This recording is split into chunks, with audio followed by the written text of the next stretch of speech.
سورہ قاف کی آیت نمبر 16، سورہ قاف کا دوسرا رکوع اور 26ویں پارے کا 16واں رکوع۔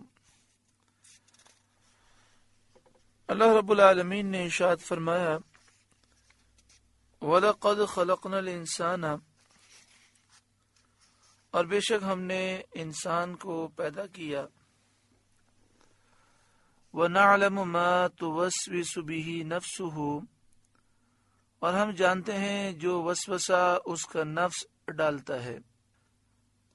ہم سے انسان کے راز اور سینوں کی باتیں چھپی نہیں ہیں، ہم جانتے ہیں جو خیالات، جو وسوسے انسان کا نفس ڈالتا ہے۔ وَنَحْنُ أَقْرَبُ إِلَيْهِ مِنْ حَبْلِ الْوَرِيدِ، اور ہم دل کی رگ سے بھی اس سے زیادہ نزدیک ہیں۔ یہ علم کے کمال کا بیان ہے کہ ہم بندے کے حال کو خود اس سے زیادہ جاننے والے ہیں۔ یہاں پہ فرمایا گیا من حبل الورید، ورید وہ رگ ہے جس میں خون جاری ہو کر بدن کے ہر جز میں پہنچتا ہے۔ یہ رگ گردن میں ہے۔ معنی یہ ہے کہ انسان کے اجزاء ایک دوسرے سے پردے میں ہیں، مگر اللہ تعالی سے کوئی چیز پردے میں نہیں۔ اذ يتلقى المتلقيان عن اليمين وعن الشمال قعيد،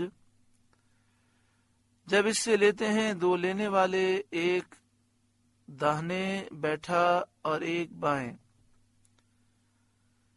جب اس سے لیتے ہیں دو لینے والے فرشتے، اور وہ انسان کا ہر عمل اور اس کی ہر بات لکھنے پر مامور ہیں۔ ایک داہنے بیٹھا سیدھی طرف والا نیکیاں لکھتا ہے، اور ایک بائیں طرف والا برائیاں لکھتا ہے۔ اس میں اظہار ہے کہ اللہ تعالیٰ فرشتوں کے لکھنے سے بھی بے پرواہ ہے۔ وہ پوشیدہ سے بھی پوشیدہ چیز کو جاننے والا ہے۔ دل میں جو وسوسے و خیالات آتے ہیں وہ بھی اس سے چھپے نہیں۔ فرشتوں کے لکھنے میں ایک حکمت ہے کہ قیامت کے دن نامہ اعمال ہر شخص کے اس کے ہاتھ میں دے دیے جائیں۔ ما يلفظ من قول الا لديه رقیب عتید، کوئی بات وہ زبان سے نہیں نکالتا کہ اس کے پاس ایک محافظ تیار نہ بیٹھا ہو، خواہ وہ کہیں ہو، انسان کہیں بھی ہو، لکھنے والے فرشتے اس کے اعمال کو لکھتے ہیں، سوائے وقت قضاء حاجت اور وقت جمعہ کے۔ جمعہ کے وقت اور قضاء حاجت کے وقت فرشتے آدمی کے پاس سے ہٹ جاتے ہیں۔ ان دونوں حالتوں میں آدمی کو بات کرنا جائز نہیں، تاکہ اس کے لکھنے کے لیے فرشتوں کو اس حالت میں اس سے قریب ہونے کی تکلیف نہ ہو۔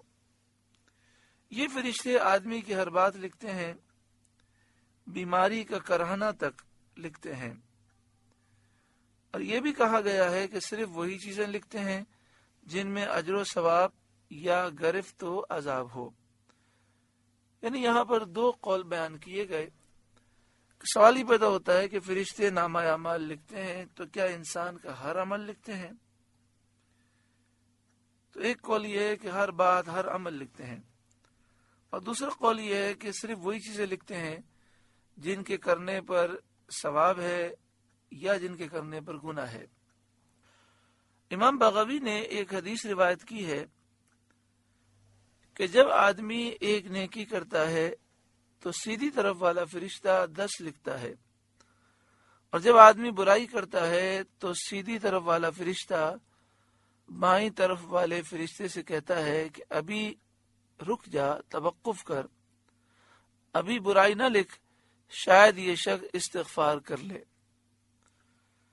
جو قیامت کے منکر ہیں اور اس بات کا انکار کرتے ہیں کہ مرنے کے بعد لوگ اٹھائے جائیں گے، تو ان لوگوں کا رد فرمانے اور اپنے قدرت اور علم سے ان پر حجتیں قائم کرنے کے بعد انہیں بتایا جاتا ہے کہ وہ جس چیز کا انکار کرتے ہیں وہ عنقریب ان کی موت اور قیامت کے وقت پیش آنے والی ہے۔ اگلی آیت کریمہ میں ماضی کا صیغہ ہے، ان کی آمد ماضی کے صیغے سے بیان کی گئی، ماضی کے صیغے سے ان کی آمد کی تعبیر فرما کر اس کے قرب کا اظہار کیا جاتا ہے۔ چنانچہ ارشاد ہوتا ہے وَجَاءَتْ سَكْرَةُ الْمَوْتِ بِالْحَقِّ، اور آئی موت کی سختی حق کے ساتھ۔ یعنی مراد یہ ہے کہ یہاں پر مستقبل کی بات کا ذکر ہے، تو یوں ہونا چاہیے کہ حق کے ساتھ موت کی سختی آئے گی، لیکن یہاں پر صیغہ ہے جاءت، یہ ماضی ہے جس کے معنی یہ ہوتے ہیں کہ وہ موت کی سختی آ چکی ہے، اور آئی موت کی سختی حق کے ساتھ۔ مستقبل کی بات کو صیغہ ماضی سے ذکر اس لیے کیا گیا تاکہ یہ واضح ہو جائے کہ اس کا آنا یقیناً ہے۔ موت کی سختی عقل کو، حواس کو مختل اور مقدر کر دیتی ہے۔ اس وقت اسی کا ایمان بچتا ہے جس پر اللہ کا فضل ہوتا ہے۔ بالحق، حق کے ساتھ۔ حق سے مراد یا تو حقیقت موت ہے کہ موت کی سختی آئی حقیقت موت کے ساتھ، یا مراد امر آخرت جس کو انسان خود معائنہ کرتا ہے، موت کی سختی آئی حق کے ساتھ یعنی امر آخرت کے ساتھ، یا مراد انجام کار سعادت اور شقاوت، یعنی موت کی سختی آئی حق کے ساتھ انجام کے ساتھ آئی، جو نیک ہے اس کے لیے سعادت لے کر آئی، جو برا ہے اس کے لیے شقاوت لے کر آئی۔ اور سکرات کی حالت میں مرنے والے سے کہا جاتا ہے کہ ذالک ما کنت منہ تحید، موت یہ ہے جس سے تو بھاگتا تھا۔ ونفخ فی الصور، اور سور پھونکا گیا۔ یہاں بھی ماضی کا صیغہ ہے اور بات مستقبل کی ہو رہی ہے، یعنی یقیناً ایسا ہوگا، سور پھونکا جائے گا۔ یہاں سور سے مراد وہ والا سور ہے جو دوسری دفعہ پھونکا جائے گا۔ پہلی دفعہ جب سور پھونکا جائے گا تو سارے لوگ ہلاک ہو جائیں گے، دوسری مرتبہ سور پھونکا جائے گا تو سب دوبارہ زندہ ہوں گے۔ ذالک یوم الوعید، یہ ہے وعدہ عذاب کا دن جس کا اللہ تعالیٰ نے کفار سے وعدہ فرمایا تھا۔